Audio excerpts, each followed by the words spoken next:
বন্ধুরা, এমন এক গল্প শুনতে প্রস্তুত হন যেখানে ভাগ্যের খেলায় জীবনের পুরনো পাতা আবার উল্টে যায়। এ এক অদ্ভুত মিলনের গল্প, যেখানে একজন সাধারণ মানুষের সরলতা আর অপরাজেয় সাহস এক নতুন ইতিহাস লেখে।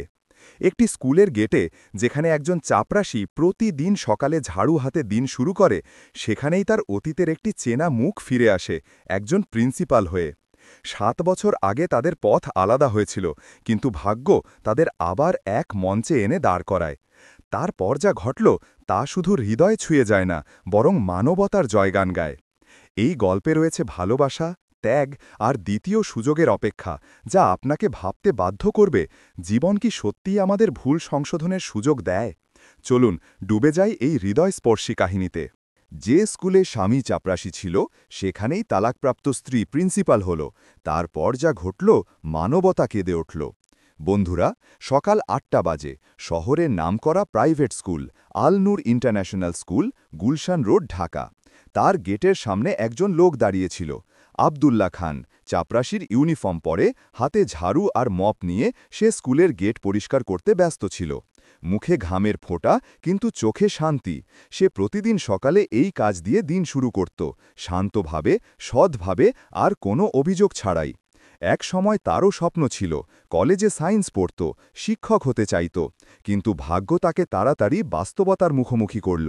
বাবার মৃত্যু, ঘরের দায়িত্ব আর পরিস্থিতি তাকে সেটাই বানালো, যাকে লোকে চাপরাশি বলে। কিন্তু আব্দুল্লাহ কখনো কাজকে ছোট মনে করেনি। সে বলতো, কাজ যদি ঝাড়ুর হয় বা কলমের, যদি সততার সঙ্গে করা যায়, তাহলে দুটো থেকেই আলো বেরোয়। এই কথাগুলো এখন শুধু তার মনের মধ্যেই গুঞ্জন করত, কারণ যে মহিলা এই কথা সবার আগে শুনেছিল, সে এখন তার জীবন থেকে চলে গেছে। ফাতেমা বেগম। ৭ বছর আগে তাদের ডিভোর্স হয়ে গিয়েছিল। ফাতেমা বলেছিল, আব্দুল্লাহ, তুমি খুব ভালো মানুষ, কিন্তু ভালো মানুষ দিয়ে ঘর চলে না। আমি জীবনে কিছু হতে চাই, আর তুমি আমার পথের বাধা হয়ে দাঁড়িয়েছ। আব্দুল্লাহ তখন শুধু বলেছিল, ঠিক আছে ফাতেমা, যদি আমার আলোতেও তোমার অন্ধকার মনে হয়, তাহলে আমি সরে যাচ্ছি। আর তারপর সে সরে গেল চিরকালের জন্য। এখন সেই স্কুলেই কাজ করত, যেখানে একসময় সে ইন্টারভিউ দিতে এসেছিল, কিন্তু চাকরি পায়নি। পেয়েছিল ঝাড়ু ধরার কাজ, আর সে তা মেনে নিয়েছিল, কারণ তার কাউকে কিছু প্রমাণ করার ছিল না, শুধু জীবন চালাতে হতো। ঘড়িতে ৮টা ৫ মিনিট দেখালো। আব্দুল্লাহ ঝাড়ুটা দেয়ালের পাশে রেখে গেট খুলতে এগোল। ঠিক তখনই একটা চকচকে কালো এসইউভি স্কুলের সামনে এসে থামল। ড্রাইভার তড়িঘড়ি নেমে এলো, আর গাড়ি থেকে নামল একজন মহিলা। হালকা নীল শাড়ি পরা, গলায় আইডি কার্ড, হাতে ফাইল, মুখে আত্মবিশ্বাস আর চোখে হালকা ক্লান্তি। আব্দুল্লাহর হাত থমকে গেল। সে তাকে চিনে ফেলল, ফাতিমা। ৭ বছর পর সেই মুখ, সেই কণ্ঠ, সেই তেজ, শুধু এখন কপালে প্রিন্সিপালের ট্যাগ। ফাতিমা গেটের কাছে পৌঁছাল। এক মুহূর্তের জন্য তার চোখ আব্দুল্লাহর ওপর স্থির হল, তারপর সে চোখ ফিরিয়ে নিল। ড্রাইভার বলল, ম্যাডাম, এই নিন আপনার ব্যাগ। আব্দুল্লাহ মাথা নিচু করে ধীরে বলল, গুড মর্নিং ম্যাডাম। সেই কণ্ঠ, সেই লহজা, যা ৭ বছর আগে প্রতি সকালে তাকে বলতো, গুড মর্নিং ফাতিমা। ফাতিমার পা এক মুহূর্তের জন্য থমকে গেল, কিন্তু সে নিজেকে সামলে নিল এবং শুধু বলল, গুড মর্নিং। তারপর আর কিছু না বলে ভেতরে চলে গেল। আব্দুল্লাহ তার গাড়ি চলে যেতে দেখল, তারপর ঝাড়ু তুলে নিল, যেন কিছুই ঘটেনি। কিন্তু আজ থেকে ফাতিমা এই স্কুলের নতুন প্রিন্সিপাল। ফাতিমা মুচকি হেসে মাথা নাড়ল, কিন্তু যখন সে জানালা দিয়ে বাইরে তাকালো, তখন নিচে মাঠে সেই খাকি ইউনিফর্ম পরা লোকটাকে দেখল, যে বাচ্চাদের জন্য বেঞ্চ সাজাচ্ছিল। একজন পুরনো শিক্ষিকা, আয়েশা ম্যাডাম, অফিসে এসে বলল, ম্যাম, আপনি নিশ্চয়ই শুনেছেন, আমাদের পুরনো অ্যাটেন্ডেন্ট আব্দুল্লাহ খুব ভালো মানুষ, স্কুল তার ছাড়া অসম্পূর্ণ মনে হয়। ফাতিমা কিছু বলল না, শুধু মুচকি হাসার চেষ্টা করল, কিন্তু গলায় আটকে থাকা কিছু নাম ছিল না। ফাতিমা ফাইলে মাথা ঝুঁকিয়ে রাখল, যাতে কেউ না দেখে তার চোখে জল চিকচিক করছে। লাঞ্চ টাইম পর্যন্ত সবকিছু স্বাভাবিক মনে হল, কিন্তু ভেতরে কোথাও একটা পুরনো সম্পর্ক আবার জেগে উঠেছিল। ফাতিমার মনে হচ্ছিল স্কুলের প্রতিটি কোণে আব্দুল্লাহর উপস্থিতি, কখনো বাচ্চাদের জল দিতে, কখনো ক্লাসের বাইরে চেয়ার ঠিক করতে, কখনো গেটের ট্রাক থেকে মালপত্র নামাতে। ৭ বছর পেরিয়ে গেছে, কিন্তু আব্দুল্লাহর মধ্যে সেই একই শান্ততা, সেই সরলতা এখনও জীবন্ত ছিল। সন্ধ্যায় স্কুল শেষ হওয়ার পর আব্দুল্লাহ গেট বন্ধ করছিল। ফাতিমা বাইরে বেরোল। তার চোখ এক মুহূর্তের জন্য আবার আবদুল্লার উপর স্থির হল, কিন্তু সে কিছু বলল না, শুধু ড্রাইভারকে বলল, গাড়ি চালাও। আর আবদুল্লাহ পেছন থেকে তাকিয়ে রইল, যেন জীবন আবার সেই মোড়ে ফিরে এলো যেখানে সে তাকে শেষবার চলে যেতে দেখেছিল। পরের সকালে ঢাকার হাওয়া কিছুটা অন্যরকম ছিল। ফাতিমা আজ ইচ্ছা করে অফিসে তাড়াতাড়ি পৌঁছানোর সিদ্ধান্ত নিয়েছিল। সে চাইছিল কারোর সঙ্গে না কথা বলে তার কাজে মন দিতে, কিন্তু ভাগ্যের কাছে বোধহয় অন্য কিছু ভাবনা ছিল। গেটে আবদুল্লাহ সব সময়ের মতো সবার আগে পৌঁছে গিয়েছিল। সে প্রতিটি আগত বাচ্চাকে হেসে গুড মর্নিং বলছিল। সব বাচ্চারা তাকে আবদুল্লাহ আঙ্কেল বলে ডাকত। ফাতিমা গাড়ি থেকে নামল, আর অনিচ্ছায় তার চোখ তাকে দেখে ফেলল। আবদুল্লাহ মাথা নিচু করে গুড মর্নিং বলল। তার কণ্ঠ যেন ফাতিমার হৃদয়ের পুরনো দরজা খুলে দিচ্ছিল। অফিসে বসে সে ফাইল খুলল, কিন্তু মন অন্যত্র ছিল। প্রতিটি পাতার মাঝে কোনো স্মৃতি ঝাঁকি দিয়ে উঠছিল। কলেজের দিন, কোচিংয়ের বাইরে বৃষ্টিতে দাঁড়ানো আবদুল্লাহ, যে ছাতা ছাড়াই তাকে প্রথমে আড়াল করত। সেই কণ্ঠ, ফাতিমা ভিজে যাস না, তুই অসুস্থ হয়ে পড়বি। ফাতিমা ঝটকা দিয়ে ফাইল বন্ধ করল, যেন অতীতকে আবার বন্ধ করার চেষ্টা। কিছুক্ষণ পর আয়েশা ম্যাডাম ঘরে এলো, বলল, ম্যাম, আজ অ্যাসেম্বলিতে আপনাকে প্রিন্সিপাল হিসাবে স্বাগত ভাষণ দিতে হবে। ফাতিমা হেসে মাথা নাড়ল, জি ম্যাম, আমি প্রস্তুত। তারপর আয়েশা ম্যাডাম বলল, আর হ্যাঁ, মাইক্রোফোন ইত্যাদি সব আবদুল্লাহ সামলাচ্ছে, তাকে বলবেন যদি কিছু লাগে সে এনে দেবে। ফাতিমার মুখ হালকা শক্ত হয়ে গেল, বলল, ঠিক আছে, আমি দেখে নেব। কিছুক্ষণ পর দরজায় টোকা পড়ল। আবদুল্লাহ দাঁড়িয়েছিল, বলল, ম্যাম, মাইকের তার চেক করতে হবে। ফাতিমা কিছু বলল না, শুধু মাথা নাড়ল। সে ঝুঁকে টেবিলের নিচে তার লাগাচ্ছিল। তার হাত সাবধানে সুশৃঙ্খলভাবে কাজ করছিল। ফাতিমা তাকে দেখছিল। এক সময় সেই হাতই তাকে স্কুটি থেকে পড়ে যাওয়ার সময় ধরত। আব্দুল্লাহ কাজ শেষ করে চলে গেল। ঘরে সেই পুরনো দিনের গন্ধ রয়ে গেল, যেন স্মৃতি হাওয়ায় ভাসছে। অ্যাসেম্বলি শুরু হল। ফাতিমা মঞ্চে উঠল, স্টাফ আর বাচ্চারা সামনে দাঁড়িয়ে। সে বলল, এই স্কুলের অংশ হওয়া আমার জন্য গর্বের। তার চোখ আবদুল্লার ওপর পড়ল, কিন্তু সে তাড়াতাড়ি মুখ ঘুরিয়ে নিল। অ্যাসেম্বলি শেষ হওয়ার পর ডিরেক্টর মিস্টার রহমান তাকে অফিসে ডাকল, বলল, ফাতিমাজি, আপনার আসার ফলে স্কুলের ইমেজ আরও মজবুত হবে। আর হ্যাঁ, আবদুল্লাহ আমাদের পুরনো স্টাফ, একটু সরল কিন্তু ভরসাযোগ্য। ফাতিমা মাথা নাড়ল, জি, আমি দেখেছি। মিস্টার রহমান মুচকি হাসলেন। সে স্কুলের জন্য অনেক কিছু করেছে, অনেকবার বেতন ছাড়া মাসের পর মাস কাজ করেছে। ফাতিমার হৃদয় হালকা ধাক্কা লাগল। বেতন ছাড়া? হ্যাঁ, মিস্টার রহমান বলল, গত বছর যখন ফান্ড কম ছিল তখনও সে প্রতিদিন আসত, বলতো, স্কুল আমার মন্দির, এটাকে বন্ধ হতে দেব না। এমন মানুষ এখন কোথায় পাওয়া যায়? ফাতিমা কিছুক্ষণ চুপ করে রইল। মনে হলো যেন কেউ তার অহংকারকে আয়নায় দেখিয়ে দিল। দুপুরে ফাতিমা লাঞ্চের জন্য স্টাফ রুমে গেল। তখনই আবদুল্লাহ বাচ্চাদের জল খাওয়াচ্ছিল। সে পাশ দিয়ে গেল, কিন্তু তার চোখ আবার থমকে গেল। ফাতিমা তার কথা শুনল এবং ধীরে পা ঘুরিয়ে ফিরে গেল। তার ভেতরে যেন একটা পুরনো দরজা খুলে গিয়েছিল, যেখানে সে নিজে যেতে চায়নি। সন্ধ্যায় যখন স্টাফ চলে গেল, ফাতিমার গাড়ি তৈরি ছিল, কিন্তু সে গেটের দিকে তাকাল। আবদুল্লাহ তখনও সেখানে ছিল। স্কুলের পুরনো নেমপ্লেট ঠিক করছিল, যার ওপর লেখা ছিল, জ্ঞানের চেয়ে বড় কোনো ধন নেই। তার কপালে ঘাম, কিন্তু মুখে শান্তি। ফাতিমা গাড়িতে উঠল, কিন্তু তার চোখ বারবার আয়নায় তাকিয়ে তাকে দেখছিল। হৃদয় একটা কণ্ঠ উঠল, আমি কি সত্যিই ঠিক করেছিলাম? ড্রাইভার জিজ্ঞেস করল, ম্যাম, চলব? সে কিছুক্ষণ চুপ করে রইল, তারপর বলল, হ্যাঁ, চলো। কিন্তু গাড়ি এগোতেই তার চোখ ভিজে উঠল। 7 বছর আগে যে মানুষকে সে ব্যর্থ বলেছিল, সে আজও তার সরলতায় জয়ী ছিল। পরের দিন ফাতিমা নিজেকে সামলানোর চেষ্টা করল। অফিসে ঢুকতেই আবদুল্লাহ ফাইলের বান্ডিল তার টেবিলে রাখল, বলল, ম্যাডাম, এগুলো নতুন নিয়োগের কাগজ। ফাতিমা বলল, রেখে দাও। ওপরের দিকে না তাকিয়ে সে ফিরছিল, তখন ফাতিমা ধীরে বলল, আবদুল্লাহ। সে থমকে গেল, তুমি ঠিক আছো? আবদুল্লাহ হালকা হেসে বলল, হ্যাঁ ম্যাডাম, ঠিক আছি। এখন তো সব ঠিক আছে, জীবনও আর আমিও। ফাতিমা কিছু বলতে পারল না, তার কণ্ঠ গলায় আটকে গেল। সে শুধু তাকে চলে যেতে দেখল। রাতে ফাতিমা তার ফ্ল্যাটের বারান্দায় বসে রইল। সামনে শহরের আলো ঝিকমিক করছিল, কিন্তু তার ভেতরে অন্ধকার ছিল। কফির কাপ ঠান্ডা হয়ে গিয়েছিল, কিন্তু হৃদয়ে এক অদ্ভুত উষ্ণতা ছিল। আবদুল্লার কথা, তার সরলতা আর তার সেই হাসি বারবার মনে পড়ছিল। জীবনও ঠিক আছে আর আমিও ঠিক আছি, তার মনে এই কথাগুলো গুঞ্জন করছিল।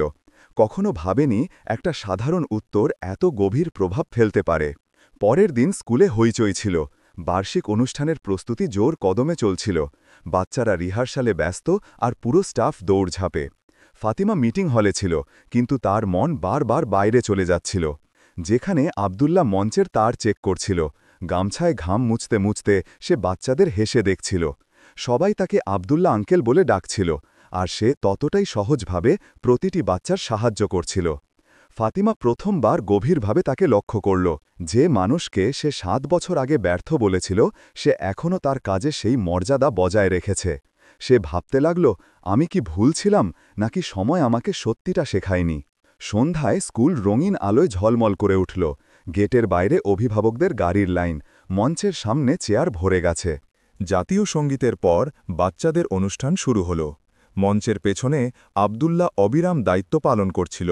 প্রতিটি বাচ্চাকে সাহস দিচ্ছিল, ভয় পাস না বাবু, শুধু মঞ্চে সাহস নিয়ে যা। ফাতিমা তার সিটে বসে সব দেখছিল। সামনে অনুষ্ঠান চলছিল, কিন্তু তার চোখ বারবার পেছনে ফিরছিল। আব্দুল্লার ছায়া তখনও তাকে বিচলিত করছিল। রাত 8টায় বাচ্চাদের শেষ অনুষ্ঠান ছিল, আমাদের বাংলাদেশ মহান নামে একটা নাটক। মঞ্চে সবুজ লাল পর্দা ঝোলানো, চারপাশে রঙিন আলো ঝুলছে। সব কিছু ঠিকঠাক চলছিল। হঠাৎ একটা হালকা চটক শব্দ হল। কেউ ভাবল হয়তো মাইকের শব্দ, কিন্তু পরের মুহূর্তে পর্দার পেছন থেকে ধোঁয়া উঠতে লাগল। আগুন, আগুন লেগেছে, একটা বাচ্চা চিৎকার করল। আর দেখতে দেখতে আতঙ্ক ছড়িয়ে পড়ল। বাচ্চারা কাঁদতে লাগল, লোকজন উঠে দৌড়াতে লাগল।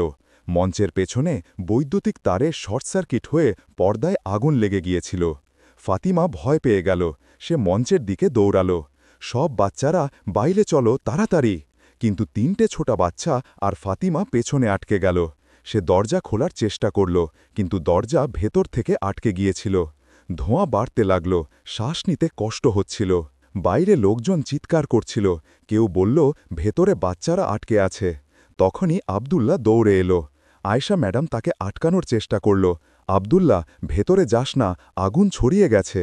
কিন্তু আব্দুল্লাহ কিছু না বলে ধোঁয়ার মধ্যে ঢুকে গেল। ভেতরে ধোঁয়া এতটাই ছিল যে কিছু দেখা যাচ্ছিল না। আব্দুল্লাহ মুখে রুমাল বেঁধে ডাকল, ফাতিমাজি। বাচ্চারা তার পেছনে লুকিয়েছিল। আব্দুল্লাহ পৌঁছে একে একে বাচ্চাদের কোলে তুলে নিল। একটা বাচ্চাকে সে বাইরে পৌঁছে দিল, তারপর আবার ভেতরে দৌড়াল। দ্বিতীয় বাচ্চাকেও বাঁচাল। এখন শুধু ফাতিমা বাকি ছিল। সে দুর্বল হয়ে পড়েছিল, কাশিতে শ্বাস ভেঙে যাচ্ছিল। আব্দুল্লাহ তার হাত ধরল, সেই হাত যা সে 7 বছর আগে ছেড়ে দিয়েছিল। সে ঝুঁকে বলল, ভয় পেও না, আমি আছি।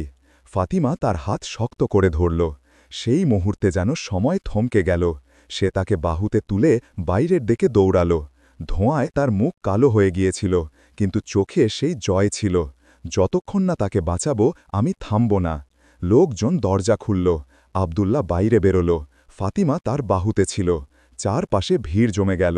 বাচ্চারা নিরাপদ ছিল, কিন্তু আব্দুল্লার হাত আর মুখ পুড়ে গিয়েছিল। সে হাঁটুতে ভর দিয়ে বসে পড়ল, কিন্তু মুচকি হাসল। সব ঠিক আছে, সবাই নিরাপদ। ফাতিমা ধীরে চোখ খুলল। তার শ্বাস ভারী ছিল, কিন্তু সবার আগে সে সেই কণ্ঠ শুনল, ফাতিমাজি, তুমি ঠিক আছো তো? সে কেঁদে উঠল, আব্দুল্লাহ, আমি তোকে আমার ভুলে হারিয়েছিলাম, আর তুই আজ আমাকে ফিরিয়ে দিলি তোর জীবনের মূল্যে। আব্দুল্লাহ মুচকি হেসে বলল, কিছু সম্পর্ক ভাঙে না, শুধু পরীক্ষা হয়। তারপর তার চোখ বন্ধ হয়ে গেল। ফাতিমা তার মুখ ধরল, না আব্দুল্লাহ, তুই এখন কিছু বলবি না, তুই অনেক বলেছিস, এখন আমার পালা। তার অশ্রু আব্দুল্লার পোড়া হাতে পড়ছিল। বাচ্চারা নিরাপদ ছিল, পুরো স্কুল তাকে হিরো বলছিল, কিন্তু ফাতিমার চোখে শুধু একটাই কথা ঘুরছিল, যাকে আমি অপমান করে ছেড়ে দিয়েছিলাম সে আজ আমার সম্মান হয়ে গেল। আব্দুল্লাহকে তৎক্ষণাৎ হাসপাতালে নিয়ে যাওয়া হলো। ফাতিমা হাসপাতালের করিডোরে বসেছিল। তার কাপড় তখনও ধোঁয়ায় আর ছায়ে মাখা। হাত কাঁপছিল, চোখ ফুলে গিয়েছিল, কিন্তু তার দৃষ্টি শুধু একটা দরজায় স্থির ছিল, আইসিইউ নম্বর 3। ভেতরে আব্দুল্লাহ ছিল। অক্সিজেন মাস্কে বাঁধা তার শ্বাস, হাতে ব্যান্ডেজ আর মুখ ধোঁয়ায় পোড়া। ডাক্তার বাইরে এলো, বলল চিন্তা করবেন না, এখন আর প্রাণের কোনো বিপদ নেই, তবে তাকে বিশ্রামের প্রয়োজন। ফাতিমা মাথা নিচু করল, যেন কেউ তার সবচেয়ে বড় শাস্তি মাফ করে দিয়েছে। পরের সকালে আব্দুল্লার চোখ খুলল। সে চারপাশে তাকালো। মেশিনের বিপ শব্দ, দেয়ালের সাদা রং, আর পাশে চেয়ারে বসে থাকা ফাতিমা। তার চুল খোলা, মুখ ক্লান্ত, কিন্তু চোখে সেই শান্তি যা কোনো অনুতাপের পরে আসে। আব্দুল্লাহ হালকা কণ্ঠে বলল, তুমি সারা রাত এখানে ছিলে? ফাতিমা ধীরে বলল, হ্যাঁ, আর কোথায় যেতে পারতাম। কিছুক্ষণ দুজনের মধ্যে নীরবতা। তারপর ফাতিমা বলল, আব্দুল্লাহ, আমি আজ বুঝলাম আসল হার সেটা নয় যা অন্যের কাছ থেকে পাওয়া যায়। আসল হার সেটা যা নিজের কাছ থেকে হয়। আর আমি নিজের কাছ থেকে হেরে গিয়েছিলাম।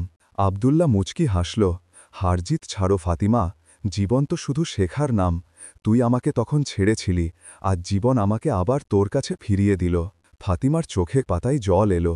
যদি সময় পেছনে ফিরত তাহলে হয়তো আমি। আব্দুল্লাহ মাথা নাড়ল, না, সময় সেটাই করে যা ঠিক। তুই যদি আমাকে তখন না ছাড়তি তাহলে হয়তো আমি নিজেকে কখনো বুঝতাম না। দিন যেতে লাগল। আব্দুল্লাহ ধীরে ধীরে সুস্থ হয়ে উঠল। আর স্কুলে তার নামে একটা সম্মান অনুষ্ঠান রাখা হলো। মঞ্চে তাকে আল নূর হিরো অ্যাওয়ার্ড দেওয়া হলো। বাচ্চারা ফুল ছড়ালো, অভিভাবকেরা হাততালি দিল, আর ফাতিমা মঞ্চে দাঁড়িয়ে রইল। তার চোখে গর্ব আর গভীরতা দুটোই ছিল। অনুষ্ঠান শেষ হওয়ার পর সবাই চলে গেল, কিন্তু ফাতিমা সেখানে দাঁড়িয়ে রইল। আব্দুল্লাহ কাছে এলো, বলল, এখন তো সব ঠিক আছে ম্যাডাম? ফাতিমা বলল, হ্যাঁ, সব ঠিক আছে, শুধু একটা জিনিস বাকি। কি? ধন্যবাদ বলা। কিসের জন্য? যেটা তুই আমাকে শিখিয়েছিস, মানবতা আর ক্ষমা। আব্দুল্লাহ হাসল, ক্ষমা তো তোর কাছ থেকে আমার নেওয়ার কথা। তুই ছাড়া আমি বেঁচে ছিলাম, কিন্তু অসম্পূর্ণ ছিলাম। ফাতিমা হাত বাড়াল, হয়তো এখন সময় পুরনো পাতাগুলো পুড়িয়ে নতুন গল্প লেখার। আব্দুল্লাহ তার হাত ধরল, ধীরে বলল, এবার আমি ছাড়ব না। ফাতিমা মুচকি হাসল। কয়েক মাস পর ঢাকার সেই স্কুলের প্রাঙ্গণে আরেকটা অনুষ্ঠান ছিল, কিন্তু এবার মঞ্চে ফুল, শাল বা সার্টিফিকেট ছিল না। সেখানে মৌলভী সাহেব বসেছিলেন, আর মণ্ডপে আব্দুল্লাহ আর ফাতিমা মুখোমুখি। আব্দুল্লাহ চাপরাশির ইউনিফর্ম ছেড়ে সাদা পাঞ্জাবিতে ছিল, ফাতিমা লাল শাড়িতে, সাধারণ কিন্তু সাজানো, যেন নতুন শুরুর প্রতীক। চারপাশে বাচ্চারা হাততালি দিচ্ছিল। আব্দুল্লাহ আঙ্কেলের বিয়ে হচ্ছে। যখন নিকাহ সম্পূর্ণ হল, ফাতিমা তার চোখে তাকাল। কয়েক মাস পর স্কুলের গেটে নতুন নেমপ্লেট লাগানো হল। জ্ঞানের চেয়ে বড় কোনো ধন নেই, আর ভালোবাসার চেয়ে বড় কোনো পাঠ নেই। নিচে লেখা ছিল, Fatima and Abdullah education trust. এখন দুজনে স্কুলকে একটা ফাউন্ডেশনে পরিণত করেছিল। দেয়ালে সেই ছবি ঝুলছিল, একটা পোড়া মঞ্চের, আর তার নিচে লেখা ছিল, কখনো কখনো ছাই থেকেও আলো বেরোয়।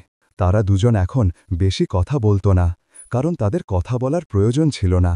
তাদের নীরবতাই সব বলে দিত। বন্ধুরা, ভালোবাসা যদি সত্যি হয় তাহলে সময়ের ছাইয়েও তার শিখা নিভে না। দেরি হয়তো হয়, কিন্তু যে ফিরে আসে সে শুধু মানুষ নয়, ভাগ্য বলা হয়। কিন্তু যদি সময় আপনাকে দ্বিতীয় সুযোগ দেয়, আপনি কি আপনার আব্দুল্লাহ বা ফাতিমাকে আবার গ্রহণ করবেন? কমেন্টে অবশ্যই লিখবেন। আর যদি এই গল্প আপনার হৃদয় ছুঁয়ে থাকে তাহলে ভিডিওতে লাইক করুন, শেয়ার করুন, আর চ্যানেল স্টোরি বাই অনিকেতকে সাবস্ক্রাইব করুন। পরের ভিডিওতে আবার দেখা হবে, ততক্ষণ খুশি থাকুন।